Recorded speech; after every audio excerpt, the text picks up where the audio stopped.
Muy buenos días, chicos. Vamos a comenzar con clase de termodinámica, ¿vale? Vamos a comenzar con la unidad número 4, ¿va? Ya sería la penúltima, ya para terminar el curso, que vendría siendo segunda ley de la termodinámica. ¿Sí, chicos? Entonces, pues vamos a continuar, ¿vale? Entonces, ah, para empezar a hablar sobre la segunda ley de la termodinámica, pues es un poquito, pues, ¿cómo decirlo?, abstracta. Vamos a analizar algunos casos acá que hemos visto. Si recuerdan la primera ley, ¿vale? Bueno, partiendo desde la ley cero, ¿no? Pues la ley cero nada más nos habla sobre el equilibrio térmico, ¿verdad? La primera ley de la termodinámica, pues si recuerdan, nos hablaba sobre que la energía se tiene que conservar, ¿verdad? Nada más son balances de energía, la primera ley de la termodinámica, de eso nos habla. Sí, pero no sé si se han fijado, pero esa ley no nos dice hacia qué dirección es a donde se puede llevar un proceso, ¿sale? Entonces, por ejemplo, si ustedes están en la azotea de su casa y dejan caer una piedra, pues la piedra se va a ir para abajo, ¿verdad? Nunca va a ser lo contrario, no se va a ir del suelo solita y se va a elevar hasta su mano, ¿verdad? Pues no, pero pues ustedes pudieran hacer un balance de energía y pudieran ver que la energía se conserva, ¿sale? A partir del balance de energía, pues te va a decir de que sí, o sea que el proceso es factible, pero pues nosotros sabemos en realidad que eso no va a pasar nunca, ¿vale? Entonces, precisamente de ese análisis es de donde parte la creación de la segunda ley de la termodinámica, porque esta nos va a decir si un proceso se puede llevar a cabo o no. Entonces, para que un proceso se pueda llevar a cabo, debe de cumplir la primera ley de la termodinámica, que la energía se conserve, pero además debe de cumplir con la segunda ley de la termodinámica, que nos va a decir si ese proceso se puede llevar o no a cabo, ¿sale? Un proceso que tú diseñes puede cumplir la primera ley de la termodinámica de manera rigurosa, ¿sale? Pero si no cumple con la segunda ley, ese proceso no va a funcionar, ¿sale? Entonces hay que tenerlo en cuenta. Oh, hago un poquito más grande este diapositiva porque creo que pues no van a alcanzar a ver, ¿sí? Y aquí tenemos unos ejemplos, ¿vale?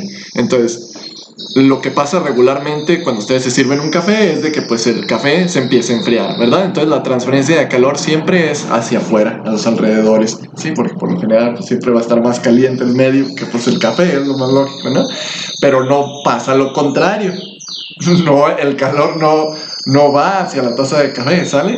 ¿Por qué? Porque la taza de café va a tener una temperatura más alta. Y acuérdense que el gradiente de temperaturas es lo que ocasiona la transferencia de calor.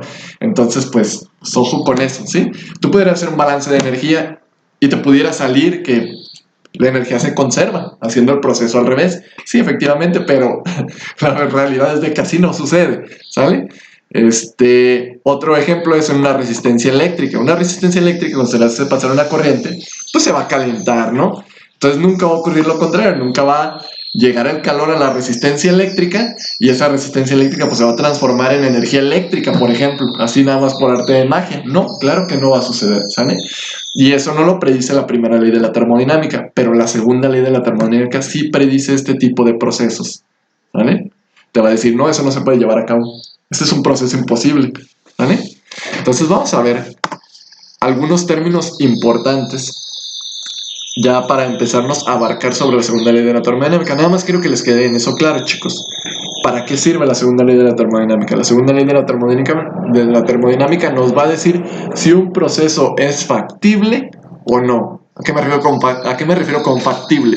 Me refiero a que si se puede llevar a cabo o no, ¿vale? Acuérdense, la primera ley de la termodinámica nos dice que la energía se conserva, ¿sale? Nada más eso. Y la segunda ley de la termodinámica nos dice la dirección a la cual pueden ocurrir o no los procesos, ¿vale? Ojo con eso. Entonces, para adentrarnos más a esta parte de este análisis, tenemos que hablar sobre terminología importante que vamos a estar utilizando. Estos términos son términos que vamos a estar utilizando: depósito de energía térmica, fuente, sumidero y depósito de calor. Vamos a leer cada una de ellas para ver sus significados. El depósito de energía térmica hace alusión a un cuerpo que puede suministrar o absorber cantidades finitas de calor sin experimentar ningún tipo de cambio en su temperatura, ningún tipo de cambio pues que se pueda apreciar, ¿no? En este caso, ejemplos que tenemos de depósitos de energía térmica pudiera ser el aire del ambiente, ¿vale? ¿Por qué? Porque pues Si tú estás en medio del bosque y prendes una fogata, ¿sale? Pues sí, te vas a calentar tú, pero modificas la temperatura de todo el bosque, ¿sale? Pues no, realmente no se ve modificada, ¿vale? O otro muy buen ejemplo es el agua de los ríos o el agua de los mares, ¿vale? Si tú hierves un vasito con agua y lo llevas al mar y tiras ese vasito de agua al mar para tratar de elevar su temperatura, ¿modificaste la temperatura del mar? Pues no, realmente no. Entonces a eso se le puede llamar depósito de energía. A la atmósfera la podemos llamar como un depósito, la podemos nombrar como depósito de energía, y a lagos o volúmenes muy grandes de agua también los podemos nombrar como depósitos de energía. También pudiera ser a lo mejor bueno, ahorita los ejemplos que se les pueden reproducir, esos son los principales. Es que les iba a decir otra cosa. Entonces vamos a analizar otros dos términos importantes que vamos a utilizar. Lo que es fuente y lo que es sumidero. Una fuente se define como un depósito que suministra energía en forma de calor. Esta fuente tiene una característica de que tiene que ser continua. ¿Sale? La principal ejemplo de una fuente de calor pudiera ser una caldera, por ejemplo.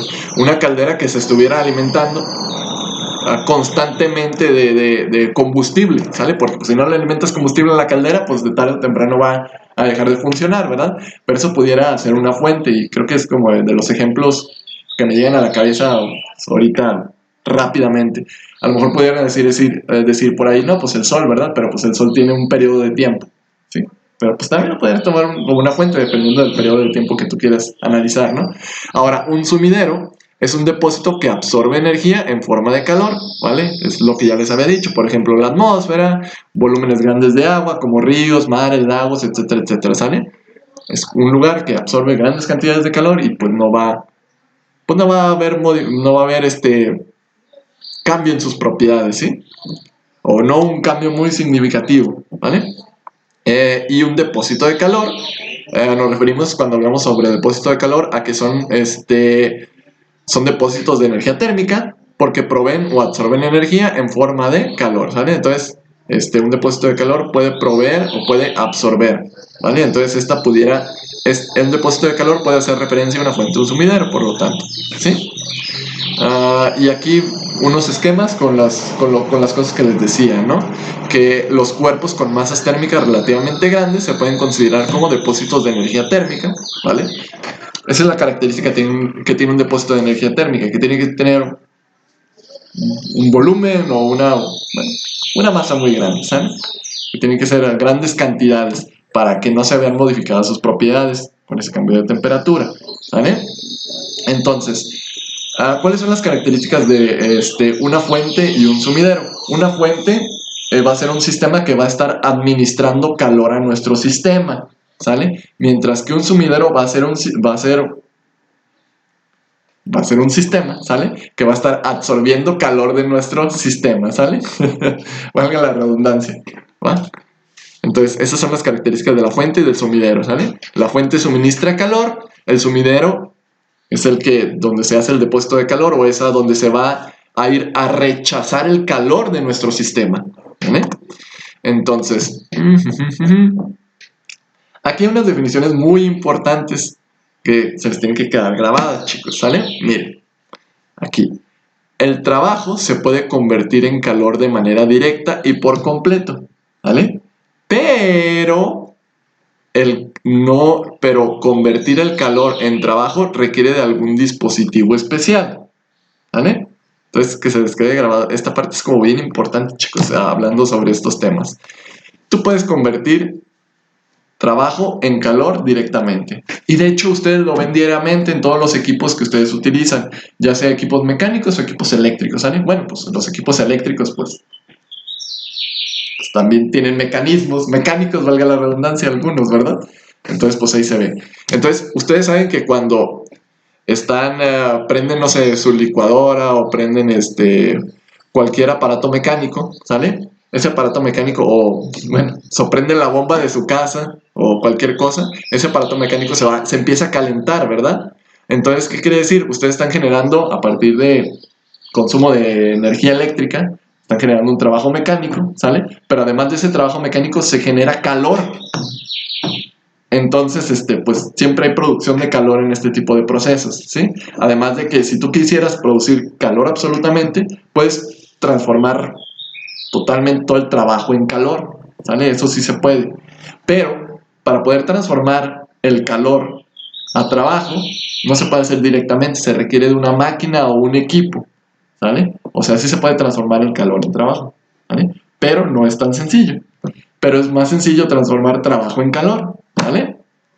Entonces, aquí tenemos ese esquemita, precisamente tenemos un sistema, cilindro émbolo, donde tenemos, a ver un segundito, ok, ya, donde tenemos este sistema de agitación, ¿vale? El sistema de agitación pues está aplicando un trabajo a mi sistema, que es este fluido que yo tengo aquí adentro, ¿vale?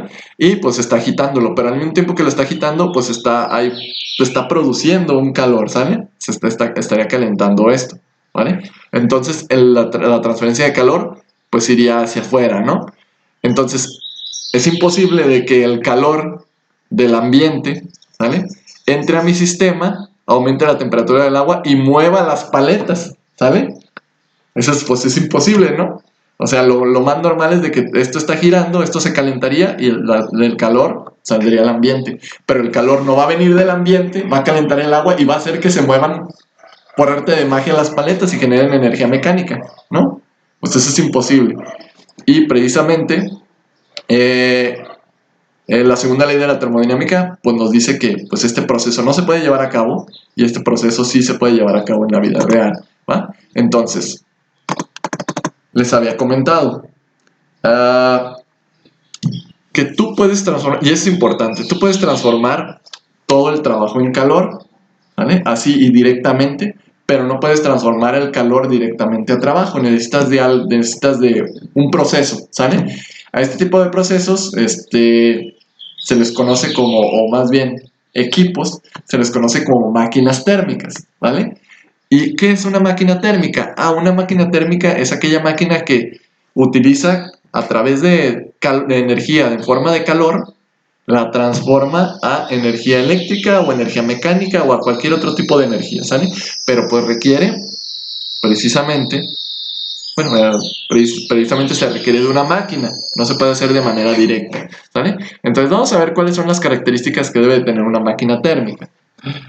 Está muy chiquito esto, ¿no? ¿Se alcanzaban a ver acá, chicos? Sí, creo que sí. Ok, vamos a ver cuáles son las características que debe tener una máquina térmica, ¿sí? Características, pues vamos a ver estas 4.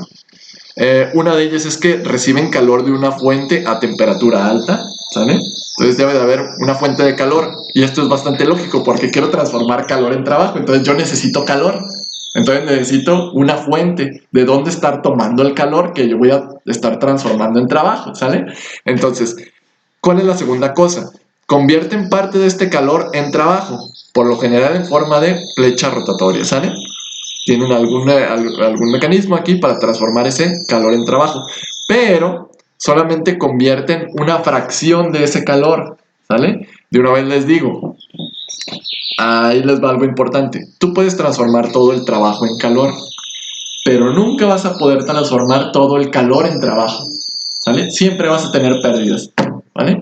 Eso es súper importante que se les quede en la cabeza, chicos.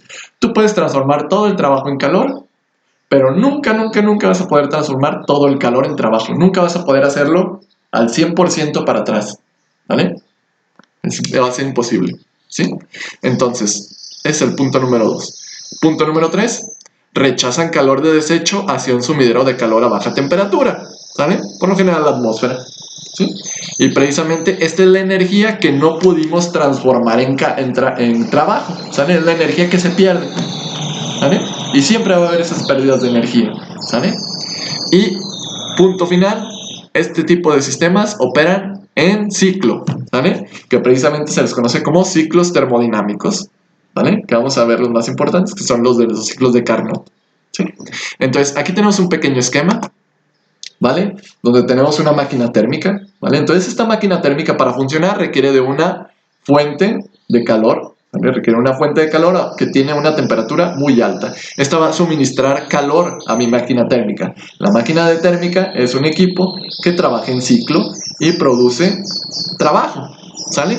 Pero al mismo tiempo, como no puede transformar todo este calor en trabajo, el calor que no se transforma en trabajo, pues se perderá, ¿sale? Se perderá pues a los alrededores, ¿sale? Que nuestros alrededores en esta sección sería el sumidero, ¿vale?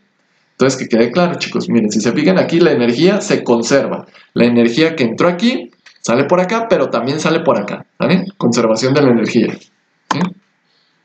Entonces, aquí está el ejemplo de una máquina térmica. Este sería el ejemplo muy general de un sistema de central eléctrica, ¿vale? Entonces, ¿cómo funciona una central eléctrica? Pues funciona de la siguiente manera. Vamos a empezar a analizarlo desde aquí. Tenemos un sistema de calderas. En el sistema de calderas podemos señalar que esta sería nuestra parte donde tendríamos nuestra fuente, ¿sale? ¿Por qué? Porque aquí estoy calentando. Entonces el horno en la caldera sería nuestra fuente, ¿sale? Porque estoy suministrando una fuente de calor, ¿sale? Estoy suministrando calor a mi sistema. Entonces, aquí vamos a evaporar el agua, ¿sale? Porque acuérdense que estos sistemas trabajan con agua.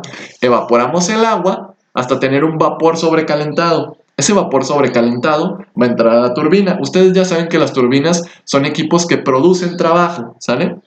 Entonces, esta turbina pues no va a ser una turbina totalmente diamática, así que va a haber pérdidas de calor desde este punto, ¿vale?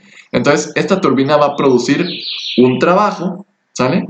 Que va a salir de aquí de mi sistema, pero pues una vez que produce ese trabajo, tenemos vapor agotado, ¿vale? O sea, tenemos un vapor que pues ya no va a salir con la misma energía, ¿sale? A lo mejor va a ser un vapor saturado o una mezcla, ¿sale? Una mezcla, algo condensado y otro no, ¿sale?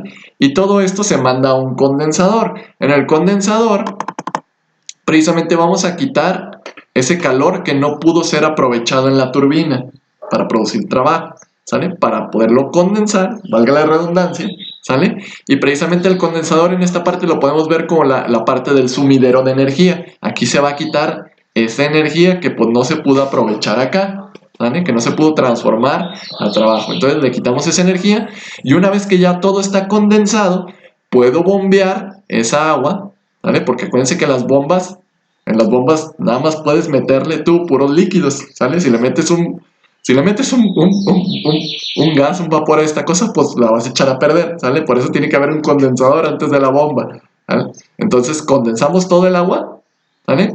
Lo mandamos precisamente a la bomba, lo jala a la caldera y se repite el proceso, ¿vale? Este es un ciclo termodinámico, ¿vale? De hecho, pues este sería el ciclo de Rankine, ¿vale, chicos? Que es uno de los ciclos termodinámicos, que es con el que trabajan, es el ciclo más básico con lo que trabaja una central eléctrica, ¿sale? Es algo más riguroso en una central eléctrica, pero este es lo básico, ¿sale? Así debe de tener mínimo estos equipos para que funcionen, ¿vale? Entonces, podemos hacer un balance de energía en este sistema y la energía se tiene que conservar. Entonces, el trabajo neto que producirá mi central eléctrica deberá de ser el trabajo de salida menos el trabajo de entrada. Cabe resaltar aquí que si yo obtengo menos trabajo de salida o menos potencia de salida de la turbina que de la que consumo de la bomba, pues mi proceso no tiene sentido, ¿sale? Debe de salir de esta turbina la suficiente energía para poder alimentar a esta bomba, ¿sale? Porque, no sé, chéquenlo. Esta turbina va a producir, pues, produce un trabajo mecánico que se transforma a trabajo eléctrico. Las bombas necesitan energía eléctrica, ¿sale? Entonces, esta turbina debe producir más energía eléctrica de la que se requiere para que esta bomba trabaje. No sé si me debe entender. Entonces, la diferencia entre el trabajo de salida menos el trabajo de entrada va a ser el trabajo que va a producir mi proceso, ¿vale? Y por lo tanto, podemos hacer ya un balance de energía total. ¿Qué energías entran a mi sistema? Pues en mi sistema entra solamente este calor de entrada, ¿sí? Ya no estoy tomando en cuenta porque ya lo tomé acá. Fíjense, aquí ya tengo trabajo neto, ¿sí? Entonces, ¿cuáles energías salen de mi sistema? Pues saldría este calor de aquí y pues saldría este trabajo neto de acá. Entonces, si hacen un despeje, llegarían a esta expresión. ¿Por qué? Porque precisamente, pues este término debería estar del otro lado, ¿verdad? Entonces lo mandamos para acá y ya nos queda esta expresión de aquí, ¿vale?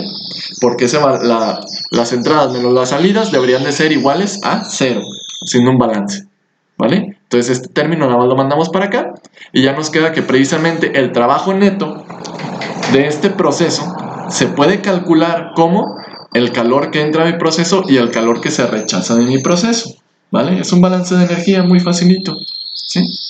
Entonces el trabajo neto es lo que entra menos lo que sale, pero de calor, ¿sale?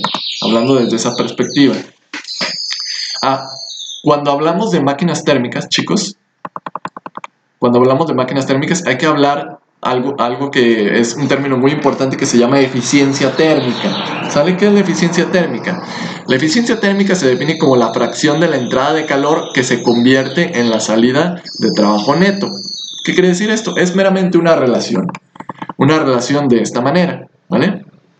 La eficiencia térmica se definiría entonces como, no se alcanzan a ver, se definiría entonces como el trabajo neto de salida dividido entre el calor de entrada, ¿vale? Así se define pues la eficiencia, que precisamente si están de acuerdo conmigo, esta tendrá que ser una fracción, ¿vale? ¿Por qué? Porque el trabajo neto de entrada siempre va a ser mucho más grande que, perdón, el calor de entrada siempre va a ser mucho más grande que el trabajo neto de salida, ¿vale? Siempre, siempre, siempre.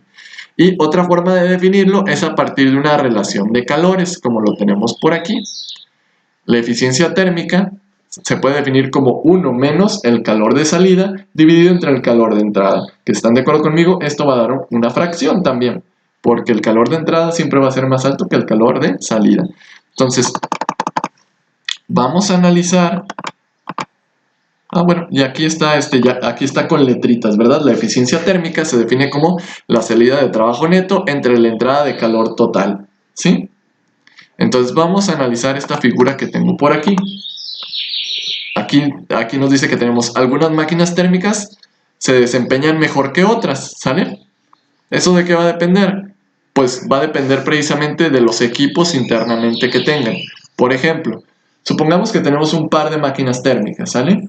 Estas máquinas térmicas funcionan bajo la misma fuente. La fuente está suministrando 1000 joules de energía, 1000 kilojoules de energía, ¿sale? Una máquina térmica produce 20 kilojoules de energía. La segunda máquina térmica produce 30 kilojoules de energía, ¿sale? Netos, ya restándole los equipos que tengan allá adentro, ¿sí? Entonces, por lo tanto, haciendo el balance, tendría esta que desechar 80 y la otra tendría que desechar un 70. Entonces, la primera máquina térmica tendría una eficiencia de un 20%, mientras que la segunda tendría una eficiencia de un 30%. La segunda máquina térmica tiene una eficiencia más alta que la primera máquina térmica. ¿Por qué? Porque la primera máquina térmica nada más produce 20 kilojoules de energía, y la segunda produce 30 kilojoules de energía. Es muy obvio, ¿no? Entonces, esta tiene más eficiencia que esta y se calcularía matemáticamente a partir de esas expresiones, ¿sale? Utilizando estas expresiones, usted puede calcular la eficiencia de la máquina. ¿De qué depende la eficiencia de su máquina térmica? De los componentes internos, cómo está estructurada, etcétera, etcétera, ¿sale? Entonces se puede mejorar una máquina térmica desde ese punto de vista, ¿sale? Entonces,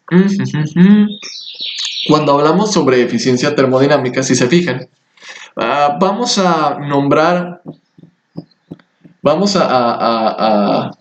decirlo? Sí, vamos a definir dos variables nuevas, ¿sale?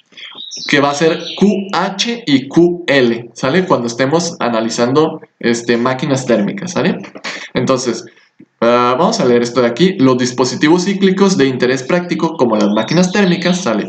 Los refrigeradores y las bombas de calor operan en un medio de alta temperatura, ¿sale? Entonces, los refrigeradores que tienen en su casita, chicos, son máquinas térmicas, ¿sale? Las bombas de calor, ahorita vamos a ver qué es una bomba de calor. Una bomba de calor es lo mismo que un refrigerador, nada más que visto desde otra perspectiva, ¿sale? Entonces, ¿en qué nos quedamos? Los dispositivos cíclicos de interés práctico, como las máquinas térmicas, ¿sale? Los refrigeradores y las bombas de calor. Bueno.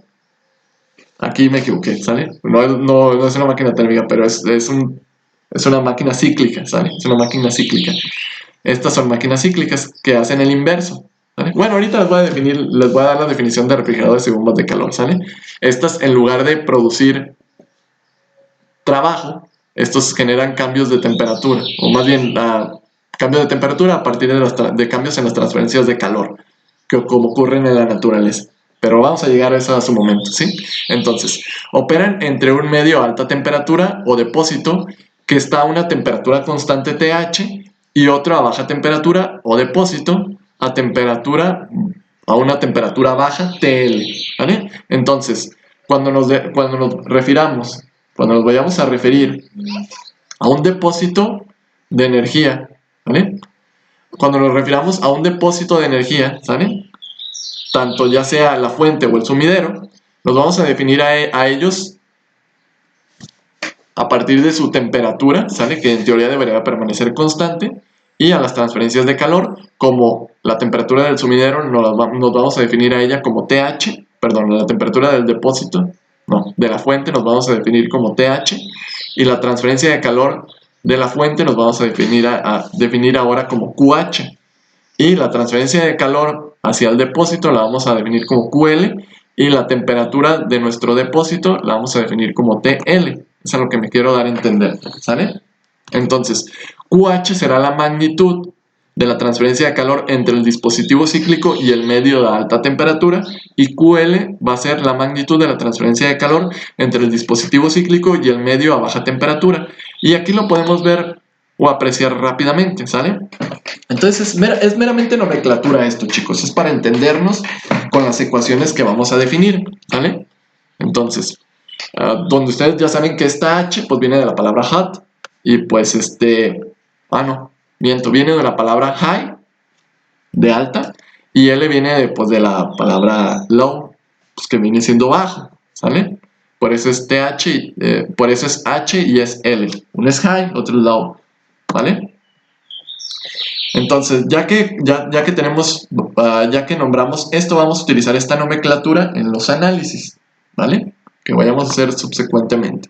Entonces, por lo tanto, la eficiencia térmica de una máquina térmica siempre es menor a la unidad, ¿vale? Es algo que ya les había dicho. ¿Por qué? Porque QL y QH se definen como cantidades positivas siempre, ¿vale? Las transferencias de calor pues, siempre se van a poner como positivas, ¿sí? Entonces, y siempre va a ser menor a la unidad porque pues QH siempre va a ser mayor que QL, ¿vale? Entonces, la eficiencia térmica es una medida de qué tan eficiente es una máquina térmica convirtiendo el calor que recibe en trabajo. Eso ya lo vimos en esta figura que tenemos por acá, ¿sale? La eficiencia termodinámica nos dice qué tan bueno es ese equipo para producir trabajo a partir de una fuente de calor, ¿vale? Y pues aquí tenemos otra figurita, ¿vale? Donde efectivamente ahora el balance de energía que teníamos de aquí arriba, ¿vale? ¡Oh, Dios mío! Este que tenemos aquí, ¿vale? Lo voy a tomar y voy a utilizar la nomenclatura que estamos utilizando. El calor de entrada ahora ya no va a ser calor de entrada, ahora va a ser QH. Y el calor de salida ya no lo vamos a nombrar como calor de salida, lo vamos a nombrar como QL, ¿vale? Y lo ponemos por aquí.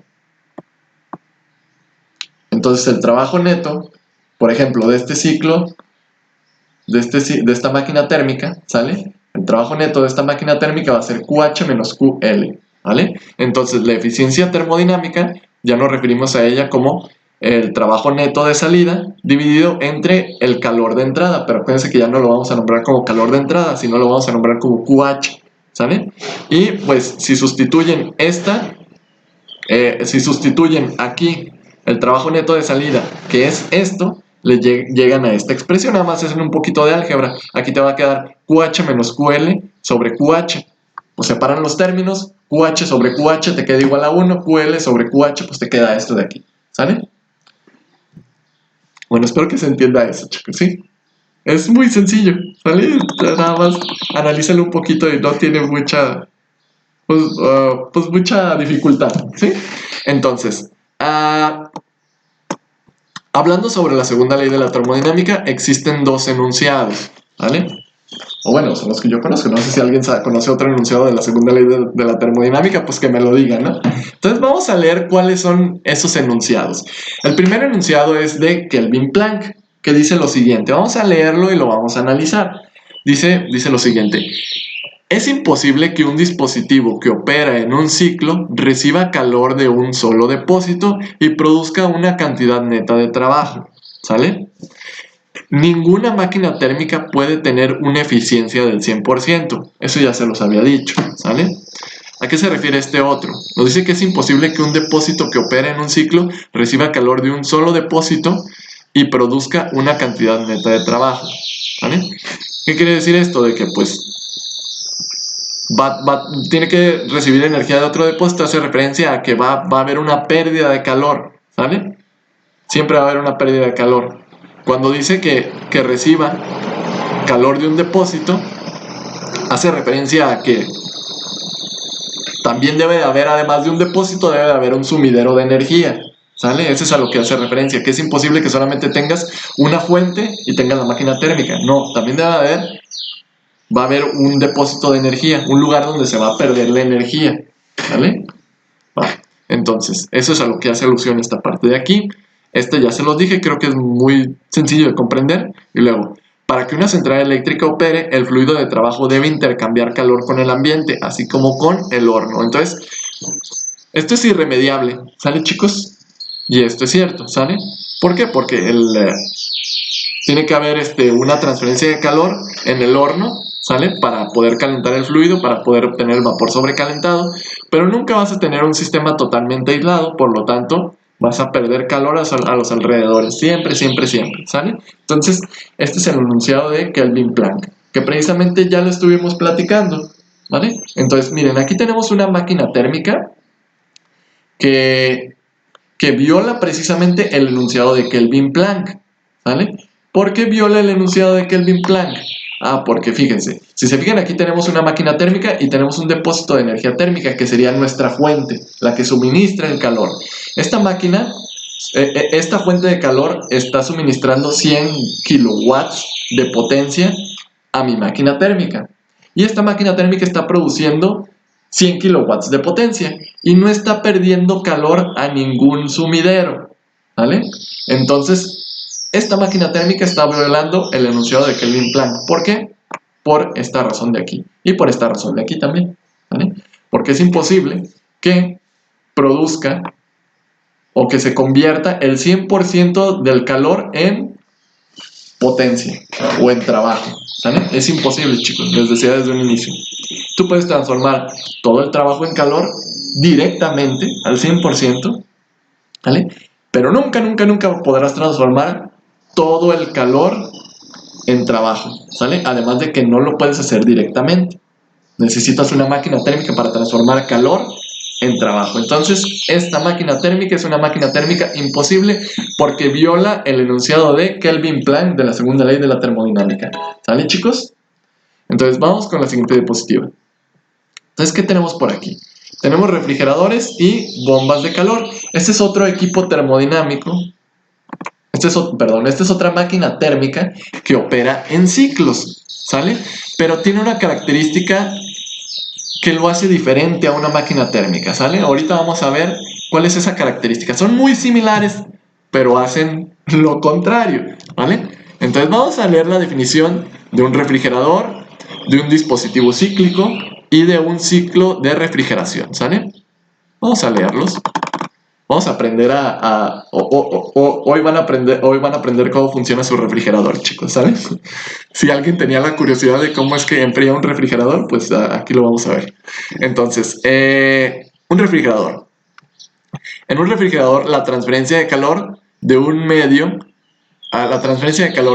que se encuentra a baja temperatura hacia uno de temperatura alta. Eso es como funciona un refrigerador, ¿sí? Un refrigerador lo que hace es que transfiere calor, ¿vale? De un sistema que está, o sea, quita calor de un sistema que está a baja temperatura para liberar ese calor a una parte, a una sección que está a una alta temperatura. O sea, hace lo que la naturaleza pues sería imposible, ¿no? Es como lo que les decía de la taza de café. Pues precisamente, pues Si tú tienes una taza de café ahí, pues el calor del ambiente no va a venir del ambiente y se va a meter a la taza de café y el café se va a calentar por sí solo. Pero en un refrigerador sí. Pero, bueno, sería al contrario. Sería de que estuviera caliente y se le sacarías tanto calor que lo enfriarías hasta una temperatura más baja que la temperatura del ambiente. ¿Sale? Así es como funciona un refrigerador, ¿vale? Que precisamente ahorita vamos a ver aquí en esta definición que tenemos por acá, ¿sale? Entonces, ¿qué es un dispositivo cíclico? Entonces, el fluido de trabajo utilizado en el ciclo de refrigeración se denomina refrigerante. Creo que aquí no puse bien esta definición, ¿sale, chicos? Entonces, esta definición sí es importante. ¿A qué se le llama fluido de trabajo? Porque vamos a utilizar esta definición muy constantemente cuando trabajemos con refrigeradores y bombas de calor. Un fluido de trabajo se le conoce como el fluido que está dentro de mi sistema de intercambio de calor. Perdón, intercambio de calor de mi sistema de refrigeración o de mi bomba de calor. ¿Vale? Entonces, el ciclo de refrigeración que se utiliza con mayor frecuencia es el ciclo de refrigeración por compresión de vapor, ¿sale? Porque ustedes saben, todos sus refrigeradores tienen un compresor, ¿verdad? Entonces, en el que intervienen 4 componentes principales, que es el compresor, es el condensador, una válvula de expansión y un evaporador, ¿sale? Entonces vamos a analizar los componentes básicos que tiene que tener un sistema de refrigeración. Y ya se los dijeron aquí y son estos. Y ya están aquí acomodaditos, ¿sale? Si quieren empezamos ¿por dónde comenzamos? Por el condensador. No, bueno, vamos a empezar por el evaporador, ¿sale? Vamos a empezar por el evaporador, ¿vale? La dirección del flujo es así, ¿vale? Entonces vamos a empezar por el evaporador. En el evaporador, este tipo de sistemas utilizan un fluido que se llama refrigerante. De hecho, ya no sé si ya les cuadra que precisamente en su libro de texto, precisamente tienen tablas de refrigerante, ¿sale? Porque cuando hagamos ejercicios vamos a necesitar las propiedades del refrigerante, ¿vale? Entonces, ¿qué pasa en el evaporador? ¿Sale, chicos? Vamos a empezar a analizar cada una de estas partes de los equipos, ¿va? Entonces, vamos a analizar primero el evaporador. ¿Qué pasa en el evaporador? El evaporador es la parte que está dentro de la cámara fría de su refrigerador, ¿sale?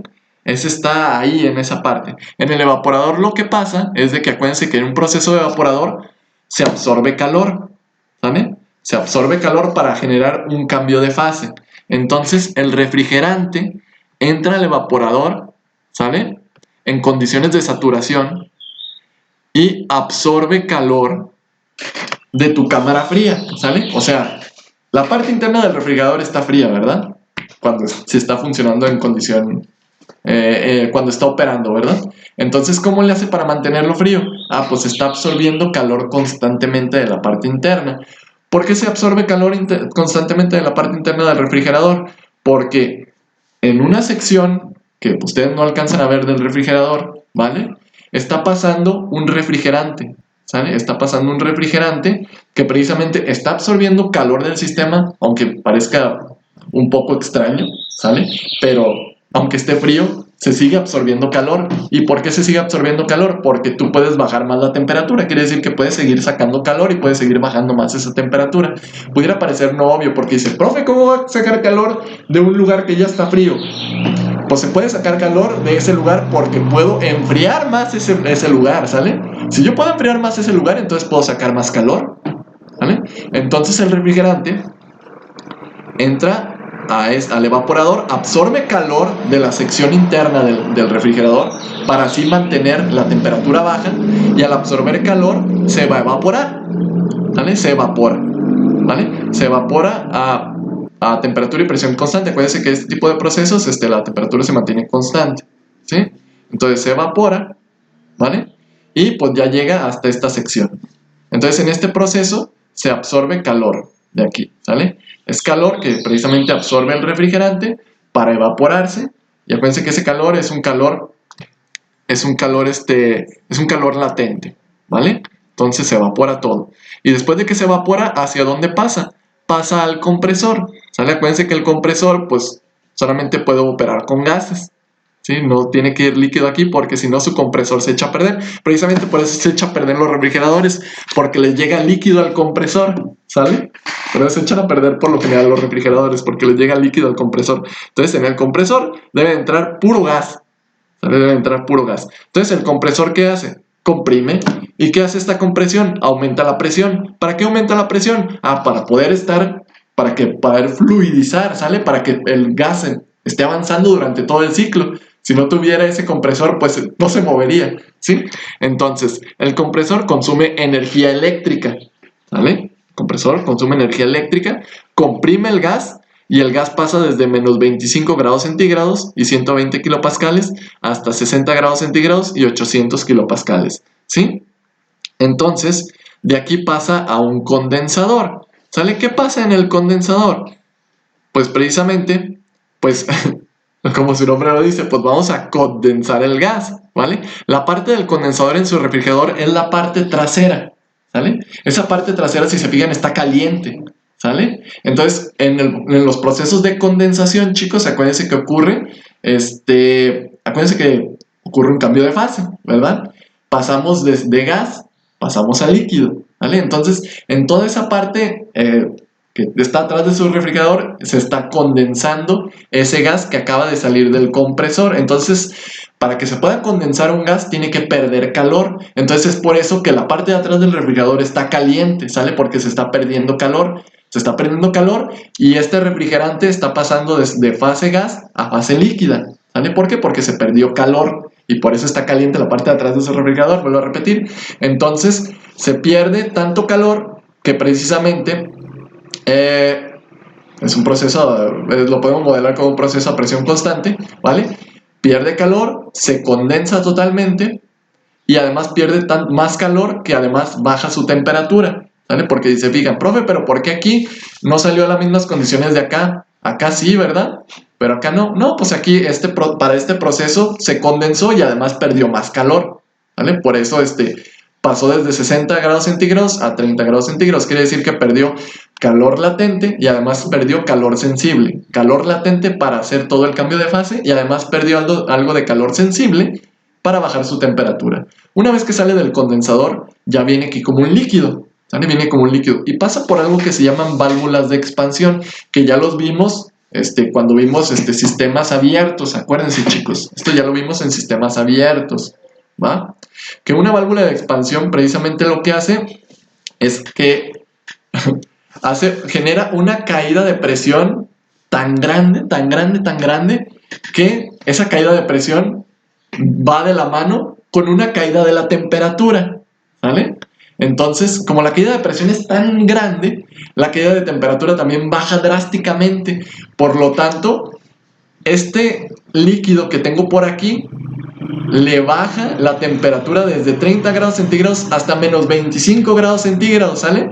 Y a esas condiciones, ¿sale, chicos? Cuando entra otra vez al evaporador, a estas condiciones está en condiciones de saturación y entra al evaporador y de aquí absorbe calor y se repite otra vez el ciclo, ¿sale? Entonces, así es como funciona a grosso modo un refrigerador, ¿vale, chicos? Entonces, vamos a continuar, ¿sí? Entonces, espero que no haya quedado muchas dudas aquí. Vamos a hacer ejercicios de esta parte, ¿sale? Vamos a analizar este tipo de equipos en ciclos, ¿va? Ahora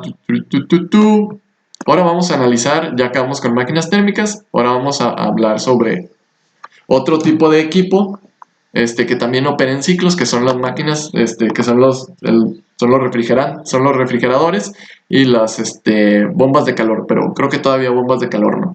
Lo vamos a ver creo que más adelante. Solamente un par de diapositivas más y terminamos por ahora, chicos. Entonces si se fijan, un ciclo de refrigeración o un refrigerador opera de manera muy similar a una máquina térmica, nada más que quiero que noten algo. En una máquina térmica, yo a partir de calor produzco trabajo, pero en un sistema de refrigeración, yo a partir de trabajo genero que la transferencia de calor sea al contrario a lo que ocurre en la naturaleza, ¿vale? Entonces, ¿qué hago? Hago que de una sección fría saco calor, lo que pues en realidad en la naturaleza una sección fría, pues tendería, la transferencia de calor, pues sería a calentar esa sección, a calentar esa sección fría, ¿no? A aumentar la temperatura de esa sección fría, ¿vale? Pero pues en un sistema de refrigeración tú puedes, para eso sirve esta máquina, ¿sale? El ciclo de refrigeración sirve para eso, para de una sección que está a una temperatura baja, la mantengas baja, ¿vale? Y precisamente ese calor que estás sacando de esa cámara fría, ¿vale? La puedas tirar a un sumidero, ¿vale? Que está a una temperatura caliente, ¿sale? Entonces, miren, aquí está el esquema, ¿va? Entonces, todos sabemos que sus refrigeradores pues necesitan que estar conectados para que puedan estar funcionando, ¿no? Entonces van a consumir una energía eléctrica, ¿vale? Entonces, lo que hace el refrigerador es rechazar calor a un lugar, a una sección que está a una temperatura caliente y va a absorber calor de una sección que está fría. Lo que en la naturaleza, pues esto no pasaría, esto violaría las leyes, pues la segunda ley de la termodinámica, pero en este equipo, ¿sale? Hace que pueda ser posible esto, ¿sale? A través del consumo de energía, ¿vale? Si se fijan, esto se parece mucho a la máquina térmica, pero las flechas están invertidas. En una máquina térmica, esta flecha iría para abajo, esta flecha iría para abajo, esta flecha iría para el lado contrario, ¿sale? Pero en un sistema de refrigeración lo que hacemos es consumir energía para que para cambiar la transferencia de calor en el sistema, ¿vale? Entonces, cuando hablamos sobre sistemas de refrigeración, hablamos sobre un parámetro importante que vamos a nombrarlo como COP. ¿Qué es COP? Es el coeficiente de desempeño, por sus siglas en inglés, ¿sale? Y se define como la salida deseada sobre la entrada requerida. ¿Y qué es esta salida deseada y la entrada requerida? Ah, pues es la transferencia de calor del área fría dividida entre el trabajo neto de entrada, ¿vale? Que precisamente este es el único equipo, así que pues el trabajo neto de entrada pues es este, ¿vale? Entonces el trabajo neto de entrada, a partir de un balance de energía que podemos ver aquí, ¿qué energía está entrando a mi sistema? Pues entra QL y entra W, ¿verdad? ¿Y qué energía sale de mi sistema? Pues W. Si yo despejo esta, pues nada más es un despeje, ¿no? Entonces yo despejaría esta y entonces me quedaría W es igual a Q menos QL, que precisamente es esto de aquí, ¿sale? Hagan un balance de energía de esta figura y llegan a esta expresión muy facilita. Entonces, mi coeficiente de desempeño para un refrigerador se puede definir muy facilito sustituyendo este trabajo neto de entrada como los calores y les queda esta expresión de aquí, ¿sí? Denme un segundo, chicos, me llegó una llamada.